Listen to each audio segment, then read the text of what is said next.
Hello student आपलं सर्वांचं परत एकदा भोसले मॅथ्स वर्ड क्लासेसमध्ये स्टुडंट स्वागत आहे. स्टुडंट मी प्राध्यापक धनंजय भोसले आणि स्टुडंट आपण आता लर्न करणार आहेत तो म्हणजे chapter name is the student gravitation. Name of the chapter student gravitation. Today we have to learn. Okay, now student we going towards the one by one. Okay, student in this picture, ह्या picture मध्ये तुम्हाला काय दिसतंय student? तर student वरून आकाशातून काही व्यक्तींनी उडी मारली आहे स्टुडंट आणि ते खालच्या दिशेने येत आहेत, जमिनीकडच्या दिशेने येत आहेत. स्टुडंट जमीन म्हणजे नेमकं काय? जमीन म्हणजे अर्थ. ओके, तर स्टुडंट आपण सगळे अर्थकडे आहोत आणि स्टुडंट ह्या व्यक्तीने वरून उडी मारली आणि स्टुडंट ते जमिनीकडे येत आहेत. ओके, त्यानंतर स्टुडंट या ठिकाणी तुम्ही पाहू शकता की हे दोन मुलं दोरीवरच्या उड्या खेळत आहेत आणि स्टुडंट दोरीवरच्या उड्या खेळत असताना हे असं प्लेइंग करत असताना स्टुडंट उडी मारल्यानंतर ते वरती तर नाही निघून जात. असं तुम्ही कधी ऐकले का स्टुडंट काही दोरीवरच्या उड्या खेळतात आणि खेळता खेळता वरती निघून गेले? नो स्टुडंट, असं होत नाही. तर स्टुडंट व्यक्ती परत स्टुडंट जमिनीवर येतात म्हणजे स्टुडंट जमिनीकडे खेचले जातात. राईट. ओके, आता स्टुडंट या ठिकाणी एक व्यक्ती वरून पाणी पित आहे. राईट.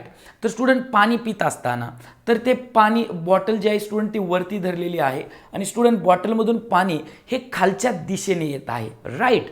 ओके, मग स्टुडंट असं का होतंय?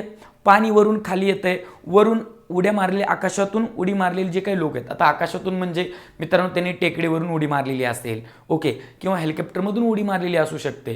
तर स्टुडंट ते खाली येताना दिसतात. हे खेळताना जे काही मुलं उडी मारतात पण तेही स्टुडंट खाली येतात. या ठिकाणी स्टुडंट जो व्यक्ती पाणी पित आहे ते सुद्धा पाणी स्टुडंट खाली येत आहे. राईट. ओके, आता स्टुडंट हे तर खरं आहे, पण आता आपण ॲक्च्युली आपल्या चॅप्टरकडे जाऊयात. ओके, हे आत्ताचे एक्झाम्पल मित्रांनो दैनंदिन जीवनामधले एक्झाम्पल होते. आता मित्रांनो आपण काय करूयात की हे आपल्या टेक्स्टबुकमधील एक्झाम्पल घेऊयात. ओके, स्टुडंट काय झालं, न्यूटन स्टुडंट तो जो काही ॲपलच्या ट्री खाली जो कोण स्टुडंट बसलाय ना तो कोण आहे स्टुडंट? न्यूटन. हां, न्यूटन.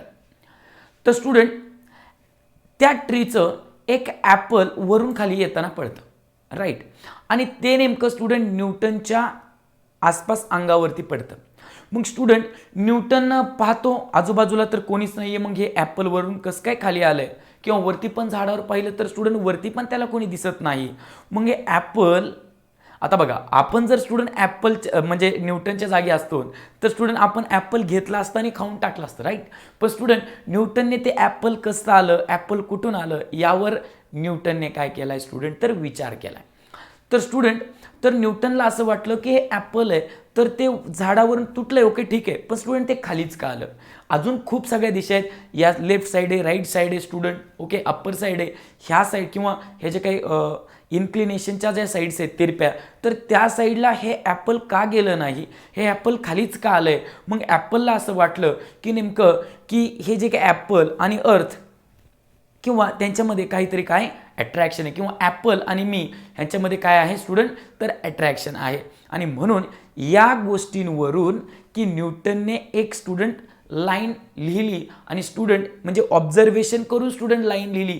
ती लाईन म्हणजे नेमकं काय स्टुडंट तर नाव gravitational force acts between any two bodies. म्हणजे जो ग्रॅव्हिटेशनल फोर्स आहे स्टुडंट तो ॲक्ट होतो कुणामध्ये? ॲक्ट होतो between any two bodies. Meaning student gravitational force acts between any two bodies. Student here is the A body, here is the B body. Both body, दोन body आहेत student या ठिकाणी आणि त्यांच्यामध्ये स्टुडंट काय स्टुडंट तर त्यांच्यामध्ये फोर्स आहे. तर स्टुडंट तो फोर्स कोणता आहे तर तो आहे अट्रॅक्शन फोर्स. कोणता फोर्स आहे स्टुडंट? Attraction force. नाव स्टुडंट या ठिकाणी एक स्टुडंट कार आहे आणि स्टुडंट एक मुलगा आहे जर, तर त्यांच्यामध्ये देखील स्टुडंट काय तर फोर्स ऑफ अट्रॅक्शन आहे. ओके ओके, काय स्टुडंट? Force of attraction. म्हणजे स्टुडंट न्यूटनने असं सांगितलं की कोणत्याही दोन बॉडी असतील तर त्यांच्यामध्ये काय असतं स्टुडंट तर ग्रॅव्हिटेशनल फोर्स असतो. Okay, now student here are the two objects. तुम्हाला दिसत आहेत स्टुडंट कोणते ऑब्जेक्ट्स आहेत आणि त्यांच्यामध्ये देखील स्टुडंट काय आहे तर अट्रॅक्शन. ओके, त्यांच्यामध्ये देखील काय आहे स्टुडंट, तर अट्रॅक्शन आहे. ओके, म्हणजे स्टुडंट न्यूटनने काय सांगितलंय तुमच्या लक्षात आलं की ग्रॅव्हिटेशनल फोर्स असतो कुणामध्ये असतो, बिटवीन एनी टू बॉडीज. कोणत्याही दोन बॉडी असतील तरी त्यांच्यामध्ये काय असतो स्टुडंट, ग्रॅव्हिटेशनल फोर्स. ओके, मग स्टुडंट या सगळ्यांवरून सगळं ऑब्झर्वेशन केल्यानंतर बऱ्याच दिवसानंतर न्यूटन यावर विचार करत राहिला आणि स्टुडंट त्या न्यूटनने एक लॉ मांडला आणि आपण सगळे त्या लॉला म्हणतो Newton's universal law of gravitation. Student Newton's universal law of gravitation म्हणजे स्टुडंट हा जो काही लॉ आहे तो फक्त आपल्या सिटीमध्ये लागू होत नाही, तर स्टुडंट हा जो लॉ आहे पूर्ण युनिव्हर्समध्ये स्टुडंट हा लॉ लागू होतो. सो स्टुडंट काय लॉ आहे स्टुडंट, तो आपण लॉ आता पाहूयात. Right. Okay, what is the first line of this law is that every object, student you know ना एव्हरी ऑब्जेक्ट, ओके, हर एक object, every object in the universe, ह्या युनिव्हर्समधला every object attract every other object. म्हणजे प्रत्येक object attract करतो every other ऑब्जेक्टला, पण कशाने अट्रॅक्ट करतो, तर स्टुडंट त्या ठिकाणी तुम्हाला एक वर्ड दिसतो लास्टला, तर विथ अ फोर्स. फोर्सने स्टुडंट की म्हणजे एक ऑब्जेक्ट दुसऱ्या ऑब्जेक्टला अट्रॅक्ट करतो. कशाने अट्रॅक्ट करतो student, with a force. Exactly right. आता student what is a second line, second line काय बघा, विच इज, ओके, आता सेकंड लाईनकडे आपण जाणार आहोत, पण स्टुडंट या त्याआधी हे दोन ऑब्जेक्ट्स आहेत M1 अँड M2, हे मास आहेत त्या दोन ऑब्जेक्टचे. हा एक ऑब्जेक्ट आहे स्टुडंट आणि स्टुडंट हा दुसरा ऑब्जेक्ट आहे. ओके, ह्या ऑब्जेक्टचं मास M1 आहे, ह्या ऑब्जेक्टचं मास M2 आहे. तर बघूयात स्टुडंट तर लाईन काय. ओके, तर जी आपण लाईन पाहणार आहेत ती लाईन बघा की which is directly proportional to the product of the masses.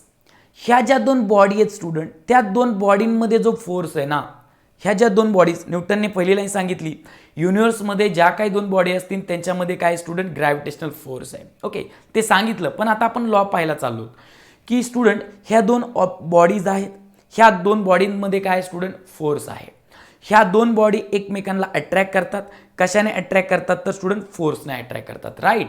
Okay, मग तो जो काही फोर्स आहे ना स्टुडंट, तो फोर्स विच इज, बघा second line, which is directly proportional to the product of the masses. म्हणजे स्टुडंट हा जो काही फोर्स आहे ह्या दोन बॉडींमध्ये असणारा फोर्स हा डायरेक्टली प्रपोर्शनल असतो. कुणाला डायरेक्टली प्रपोर्शनल असतो, तर स्टुडंट प्रोडक्ट ऑफ द मासेसला. ओके, तर स्टुडंट डायरेक्टली प्रपोर्शनलचा अर्थ नेमकं काय, जर दोन क्वांटिटी एकमेकांच्या रिलेशनमध्ये असतील, जर एक क्वांटिटी वाढली तर दुसरी क्वांटिटी वाढत असेल, किंवा एक क्वांटिटी कमी होत असेल तर दुसरी क्वांटिटी कमी होते, तर त्याला आपण म्हणतो डायरेक्टली प्रपोर्शनल. ओके, ओके, मग स्टुडंट हा जो काही फोर्स आहे तो डायरेक्टली प्रपोर्शनल आहे प्रोडक्ट ऑफ द मासेसला. Meaning is student F is directly proportional to the M1 into M2. Student that middle sign is directly proportional.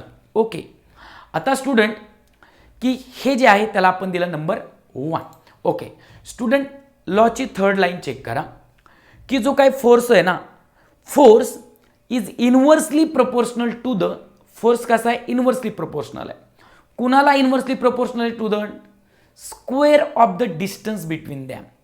तो जो काय फोर्स आहे दोन बॉडींमध्ये असणारा, तो फोर्स इनव्हर्सली प्रपोर्शनल आहे कुणाला, square of the distance between the two bodies. मग स्टुडंट आपण बघितलं तर स्टुडंट ह्या दोन बॉडीजमध्ये कोणतं काय डिस्टन्स आहे स्टुडंट, डिस्टन्स D. ओके, आणि ह्या डिस्टन्सचा स्क्वेअर घ्यायचा आपण. ओके, लाईन बघा काय स्टुडंट, लाईन अशी आहे की तो जो फोर्स आहे ना, तो फोर्स कसा असतो, तर इनव्हर्सली प्रपोर्शनल असतो. कुणाला असतो inversely proportional, square of the distance between the two object. दोन ऑब्जेक्टमध्ये जे डिस्टन्स आहे त्याच्या स्क्वेअरला इनव्हर्सली प्रपोर्शनल असतो तो फोर्स. म्हणून स्टुडंट आपण सेकंड लाईन लिहिणार आता या ठिकाणी. Okay, force is inversely proportional to the square of the distance. म्हणजे D स्टुडंट काय आहे, डिस्टन्स आहे आणि त्याचा काय घ्यायचा, स्क्वेअर. ओके, म्हणजे force inversely proportional to the square of the distance. Okay, now student याला द्या नंबर सेकंड. ओके, आता ह्या फर्स्ट वरून आणि सेकंड वरून आपण दोघांना स्टुडंट कंबाईन करणार. ओके, फर्स्ट आणि सेकंड त्या दोघांना आपण कंबाईन करणार आणि त्यावरून स्टुडंट नेक्स्ट आपण स्टेप लिहिणार, ते म्हणजे F is a directly proportional to the product of the masses means m1 into m2 inversely proportional to the square of the distance म्हणजे d स्क्वेअर. म्हणजे F is a directly proportional to the m1 m2 upon d square. जे वरती आहे numerator त्याला ते directly proportional आणि student जो denominator आहे d स्क्वेअर त्याला इन्व्हर्सली प्रोपोर्शनल. म्हणजे फोर्स हा डायरेक्टली प्रोपोर्शनल आहे प्रोडक्ट ऑफ द मासेस आणि इन्व्हर्सली प्रोपोर्शनल आहे square of the distance. Okay, आता स्टुडंट नेक्स्ट स्टेप. स्टुडंट तुम्ही 8th स्टँडर्डला शिकलेला आहात की जे डायरेक्टली प्रोपोर्शनलचं साईन आहे ते आपण कसं चेंज करणार. ओके, हे शिकलोय आपण. म्हणून student next step is that F. Okay, आता जे मधलं साईन आहे स्टुडंट डायरेक्टली प्रोपोर्शनल त्याची जागा कोण घेणार बघा. F is equal to okay G is a constant equal and G आपण रिप्लेस केलाय by the sign directly proportional. Okay, F is equal to G m1 m2 upon student the d square. मग student तुम्ही हे observe करा.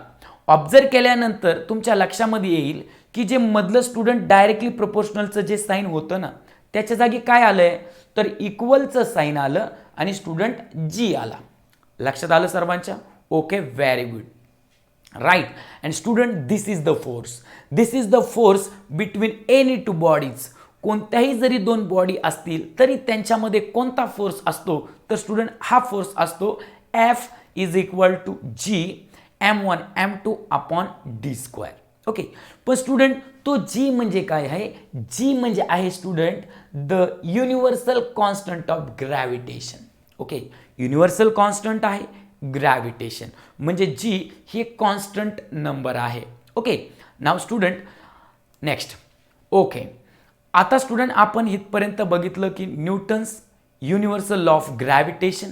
Okay, न्यूटनने सांगितलं दोन ऑब्जेक्टमध्ये दोन बॉडींमध्ये जो फोर्स आहे असतो तो ग्रॅव्हिटेशनल फोर्स असतो.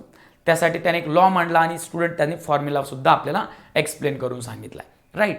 आता स्टुडंट त्या लॉवरती डिपेंड असणाऱ्या काही स्टुडंट प्रॉपर्टीज आपण या ठिकाणी पाहणार आहेत. ओके, नाव स्टुडंट या Karan and Arjun are the two friends of mass m1 and m2 respectively. Student Karan आणि अर्जुन हे दोघं फ्रेंड्स आहेत आणि त्यांचं मास हे आहे m1 आणि m2. ओके, आणि ते separated by the distance d आणि ते एकमेकांपासून किती अंतरावर उभे आहेत तर d अंतरावर. स्टुडंट करण आणि अर्जुन एकाचं मास आहे m1 दुसऱ्याचं मास आहे स्टुडंट m2 आणि स्टुडंट त्या दोघांमध्ये जे काही डिस्टन्स आहे ना student that distance is d. करण आणि अर्जुन मध्ये जे डिस्टन्स आहे स्टुडंट ते डिस्टन्स किती आहे तर d आहे. ओके, नाव स्टुडंट आता प्रॉपर्टी आपल्याला अशी लर्न करायची आहे की व्हॉट वुड हॅपन काय होईल फोर्समध्ये. आता करण आणि अर्जुन ह्या दोन बॉडीज आहेत त्या दोघांमध्ये अट्रॅक्शन फोर्स असणार तो न्यूटनने सांगितलेला F is equal to G m1 m2 upon D square. Right. पण स्टुडंट आपल्याला आता हे शिकायचं आहे. Okay, what would happen to the फोर्समध्ये काय बदल होईल देम कधी if mass of Arjun is a double.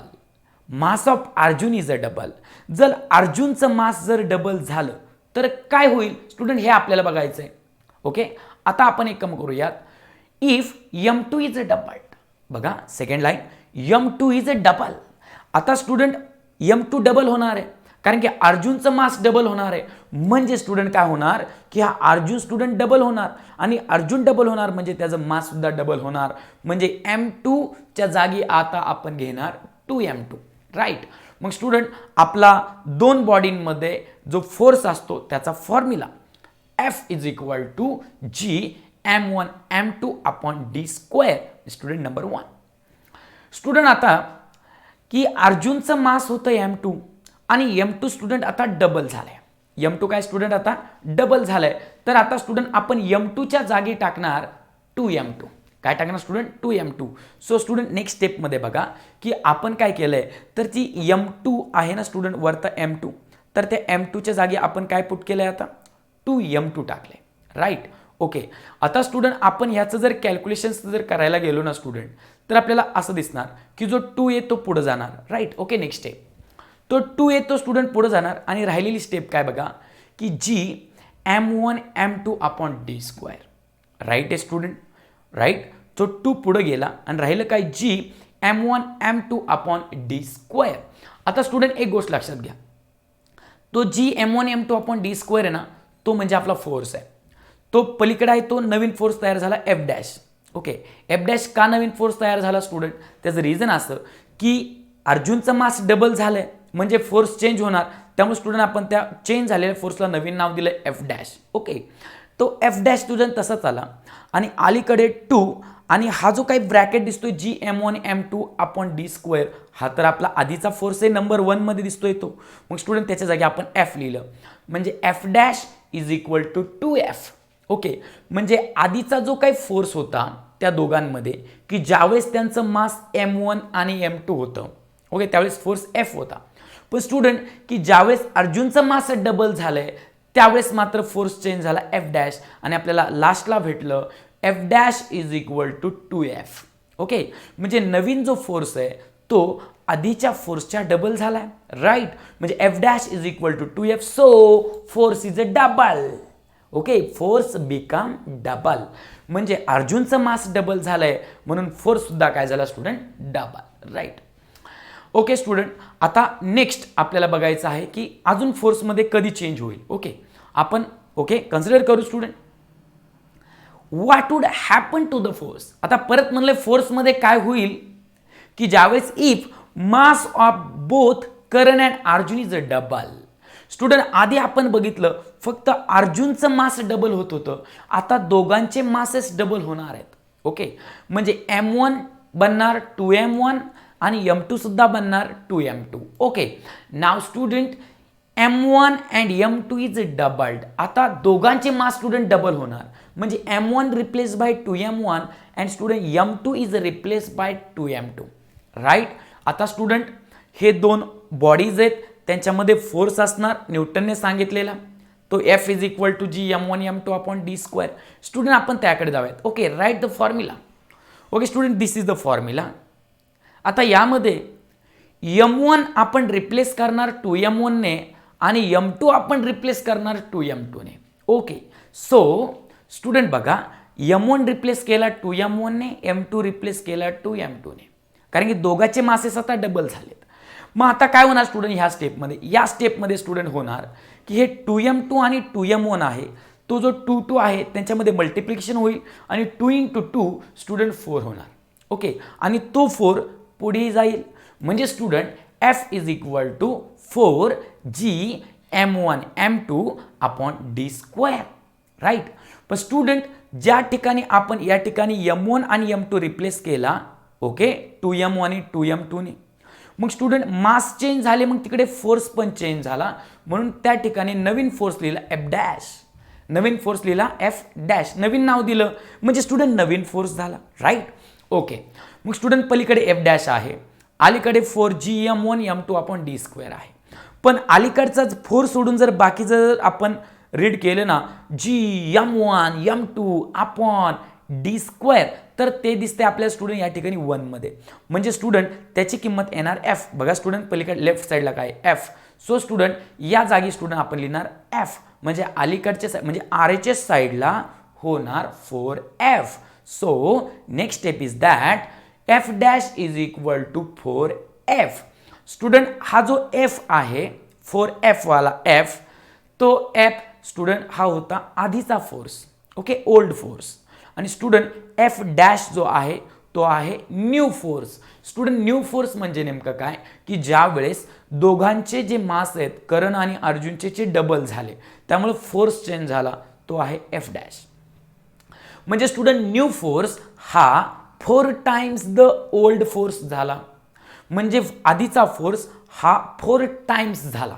Okay, so student आपल्याला असं विचारलं होतं फोर्समध्ये काय चेंज होईल. फोर्समध्ये काय होईल की ज्यावेळेस दोघांचे मासेस डबल होतील तर काय होईल स्टुडंट, फोर्स बिकम्स 4 टाइम्स. म्हणजे स्टुडंट फोर्स हा 4 पटीमध्ये इन्क्रीज होईल. दोन बॉडींमध्ये फोर्स हा 4 पटीमध्ये इन्क्रीज होईल. कधी, दोन्ही बॉडींचे मास जर डबल झाले तर. Very nice. ओके, खूप छान प्रॉपर्टी होती स्टुडंट. ज्यावेळेस फक्त अर्जुनचं मास डबल होत होतं त्यावेळेस स्टुडंट फोर्स सुद्धा डबल होत होता. पण स्टुडंट आता दोघांचं मास डबल होतंय, करण आणि अर्जुनचं, तर स्टुडंट फोर्स हा 4 टाइम्सने इन्क्रीज होईल. Okay, right. नाव स्टुडंट नेक्स्ट अजून काही बदल होईल का फोर्समध्ये ते सुद्धा आपण पॉसिबिलिटी या ठिकाणी घेतली आहे. स्टुडंट आता हे जे काही करण आणि अर्जुन आहेत ना, करण आणि अर्जुन ते आता डी ह्या डिस्टन्सवर उभे आहेत. ओके, पण स्टुडंट आता आपल्याला बघायचंय, बघा, what would happen to the force. फोर्समध्ये काय होईल की ज्यावेळेस if distance between them is a double, जर त्यांच्यामधलं डिस्टन्स जर स्टुडंट डबल झालं. आता डिस्टन्स डी आहे, आता स्टुडंट नंतर डिस्टन्स हे डबल होणार, म्हणजे D is replace by 2d. D कशाने रिप्लेस होणार स्टुडंट, 2d ने, म्हणजे डिस्टन्स डबल झालं. ओके, बघूयात आता स्टुडंट फोर्समध्ये काय चेंज होईल. तर student write now force formula F is equal to G m1 m2 upon d square number 1. आता स्टुडंट डिस्टन्स डबल झालंय म्हणजे d is replace by 2d. पण स्टुडंट आता डिस्टन्स चेंज झाल्यामुळे फोर्स सुद्धा चेंज होणार, म्हणून पलीकडे लिहिणार F dash equal to G m1 m2 upon d is replace by 2d. So 2d आणि ब्रॅकेटचा स्क्वेअर.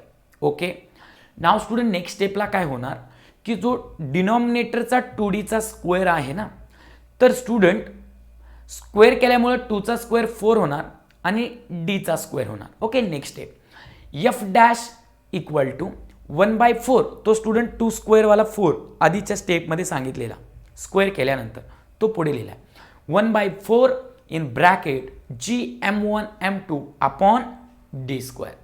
पण स्टुडंट अलीकडच्या साईडला तुम्हाला जे दिसतंय ना ते काय आहे, तर तो आहे स्टुडंट आपला इक्वेशन 1 मधला फोर्स आहे. म्हणून स्टुडंट त्या अलीकडच्या ब्रॅकेटच्या जागी आपण लिहिणार F, पलीकडे आहे F dash. So F dash equal to 1/4 into F. Okay, 1/4 म्हणजे स्टुडंट नेमकं काय होणार बघा, new force F dash, old force is F. आता स्टुडंट जो न्यू फोर्स आहे ना तो 4 टाइम्सने डिक्रीज झालाय. का, कारण 4 हा डिनॉमिनेटरला आलाय म्हणजे 1/4 झाला. ओल्ड फोर्सच्या 1/4 हा न्यू फोर्स झाला. म्हणजे काय स्टुडंट, द फोर्स बिकम्स 1/4, म्हणजे 1/4 म्हणजे कमी झाला.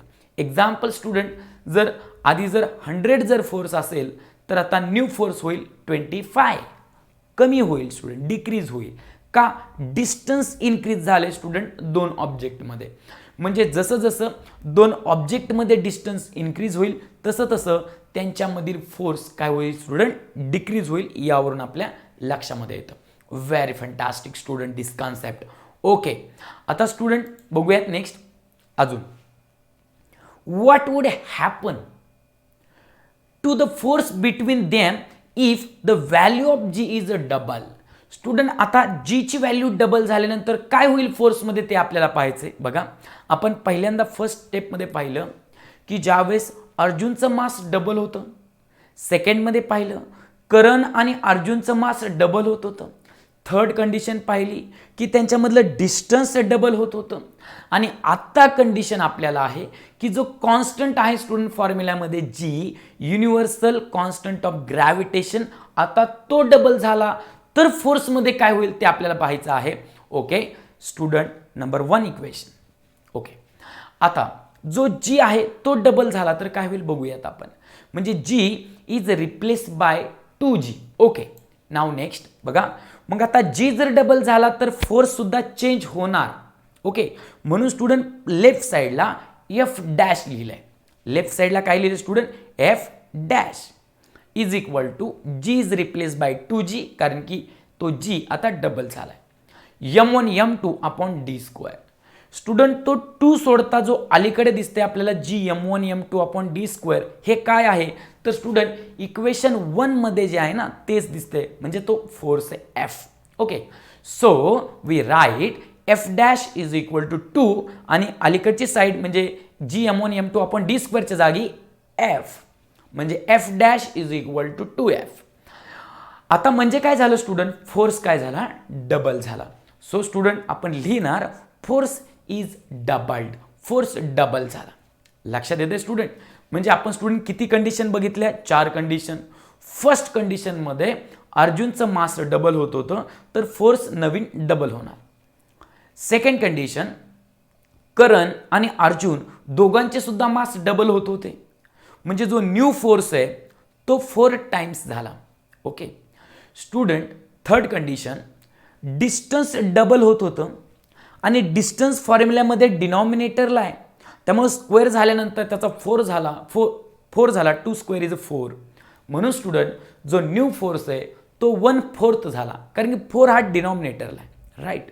ओके, आणि स्टुडंट फोर्थ कंडिशन आपण बघितली, जर युनिव्हर्सल ग्रॅव्हिटेशनल कॉन्स्टंट जर स्टुडंट डबल झाला तर नवीन फोर्समध्ये काय होईल तर नवीन फोर्स सुद्धा काय होईल, डबल होईल.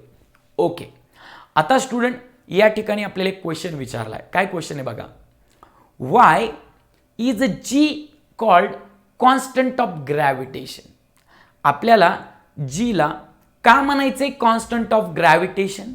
Okay, answer student, the value of g does not depend upon the nature and size of the bodies. म्हणजे जो g आहे तो डिपेंड नाही कशावर, नेचरवर, कशा प्रकारच्या बॉडी आहेत त्याच्यावर डिपेंड नाही. आणि स्टुडंट त्या बॉडींची साईज देखील काय आहे त्यावर देखील स्टुडंट काय नाही तर डिपेंड नाही. Okay student, second, it does not depend upon the nature of the medium. Okay, तो जी आहे तो कशावर डिपेंड नाही, अजून नेचर ऑफ द मीडियम म्हणजे जे 2 ऑब्जेक्ट आहेत ते कोणत्या मीडियममध्ये असतील. ओके, त्यावर सुद्धा जी डिपेंड नाही. Okay, hence it is called universal constant of gravitation. Okay, simple, एक गोष्ट लक्षात ठेवा, हा जो जी आहे ना तो डिपेंड नाही कोणावर, नेचरवर. तो जी डिपेंड नाही कोणावर, त्या 2 बॉडीच्या साईजवर. तो जी म्हणजे युनिव्हर्सल ग्रॅव्हिटेशनल कॉन्स्टंट तो डिपेंड नाही कशावर, nature of the medium. Nature of the medium, त्या 2 बॉडींमध्ये कोणतं मीडियम आहे त्याच्यावर सुद्धा जी डिपेंड नाही आणि म्हणून स्टुडंट आपण त्याला म्हणणार आहेत hence it is called universal constant of the gravitation. म्हणून स्टुडंट आपण त्याला काय म्हणणार आहेत, okay, constant of the gravitation, universal constant of gravitation. सगळ्यांच्या लक्षामध्ये आलंय. Okay, very fantastic. ओके, आणि स्टुडंट त्याची व्हॅल्यू ही आहे G is equal to 6.67 into 10⁻⁻11 newton metre square per, okay, upon आहे ते per kg square, per kilogram square. लक्षात आलं student, that's one the value of G and it is a constant. ही value कशी आहे तर कॉन्स्टंट आहे because the G is not depend upon the nature and the size of the body and the nature of the medium between the 2 bodies आणि त्यामुळे हा जो G काय universal constant of gravitation. Okay, आता आपल्याला शिकायचे student तर units for universal gravitational constant. Okay, universal gravitational constant म्हणजे जी. हां, जीचं आपल्याला स्टुडंट युनिट लिहायचं आहे. ओके, मग स्टुडंट युनिट कसं लिहिणार बघा, न्यूटनने सांगितलेला फॉर्म्युला स्टुडंट आपल्याला माहिती आहे. We know that F is equal to gm1m2 upon D square. तर स्टुडंट युनिव्हर्सल कॉन्स्टंट जो कोण आहे, युनिव्हर्सल ग्रॅव्हिटेशनल कॉन्स्टंट तो कोण आहे स्टुडंट तर तो आहे जी. तर आता जीचं आपल्याला लिहायचं युनिट, मग जीला 1 साईडला स्टुडंट काय करा तर शिफ्ट करा. ओके, तर स्टुडंट जी आहे त्याला 1 साईडला आपण शिफ्ट करूयात. मग काय होणार स्टुडंट, तो डी स्क्वेअर तो F कडे जाणार न्यूमरेटरला आणि m1 m2 डिनॉमिनेटरला जाणार आणि 1 साईडला जी राहणार. म्हणून आपण लिहिणार G is equal to F d square. D square न्यूमरेटरकडे गेला F कडे, F d square upon m1 m2 multiply आहे जीला ते स्टुडंट शिफ्ट झाल्यानंतर डिनॉमिनेटरला जातील. Okay, is a basic mathematics rule. G is equal to FD square upon M1 M2. Now we have to write the universal gravitational constant, means unit of G. आता student SI unit of G, SI unit म्हणजे त्यामध्ये student आपण MKS असं वापरणार, metre, okay, kilogram आणि second असं, units for G. हां, आता जीचा फॉर्म्युला स्टुडंट आपण कन्वर्ट केला आहे, त्यामध्ये आहे FD square upon M1 M2. पण स्टुडंट तो F आहे, त्याचा युनिट काय असतं? Okay student, SI unit of force is a Newton. म्हणून स्टुडंट तो फोर्स आहे, त्याच्या जागी आपण लिहिणार न्यूटन. ओके, फोर्सच्या जागी न्यूटन. आता स्टुडंट तो जो D आहे, that SI unit of displacement. What is the student SI unit of displacement is a metre. पण स्टुडंट त्या ठिकाणी डीचा स्क्वेअर आहे, म्हणून मीटरचा देखील स्क्वेअर होणार. म्हणजे स्टुडंट आता D स्क्वेअरच्या जागी आपण लिहिणार मीटर स्क्वेअर. राईट. आता आपण M1 M2 student SI unit of mass, M1 and M2 are the masses. मग M1 हे असणार स्टुडंट केजी मध्ये, M2 असणार केजी मध्ये, म्हणजे केजी इंटू केजी होणार KG square, kilogram square. Meaning is student त्या जागी येणार M1 M2 च्या जागी येणार KG square. So unit of the universal gravitational constant is that newton metre square per kilogram square. लक्षामध्ये आलं? ओके, हे झालं student unit for universal gravitational constant. आता स्टुडंट काही MCQs आहेत ते आपण पाहूयात. Student first MCQ, according to Newton's law of gravitation the force exerted by the earth on the object is given by. See here student, once again we read it. According to Newton's law of gravitation, force exerted by earth on the object. म्हणजे student जी काही अर्थ आहे ती अर्थवरती जे काही object आहे त्यांच्यावरती force लावते.